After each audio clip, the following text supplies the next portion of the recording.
Hi guys, இன்னைக்கு நம்ம watermelon juice போட போறோம். அதுக்கு இந்த ஸ்கூப்போ வாட்டர்மெலன் எடுத்து இந்த பவுல்ல போட்டு வச்சுக்கணும்.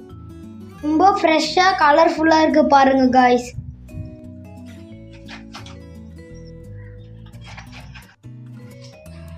Taste ultimate.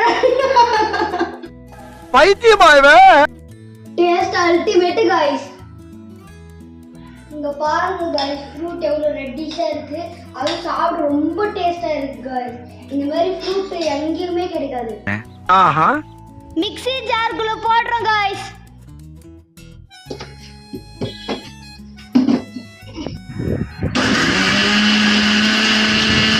ஃபில்டர் பண்ணனும் गाइस. வாங்க गाइस, என் ஃப்ரெண்ட் கிட்ட தர டேஸ்ட் பார்த்து சொல்லுங்க. இந்தடா அல்டிமேட்டா இருக்கு, சூப்பரா இருக்கு. நீங்களும் இதே மாதிரி ட்ரை பண்ணுங்க. நீங்களும் ஜூஸ் குடிங்க, எங்க சேனலுக்கு சப்ஸ்கிரைப் பண்ணுங்க.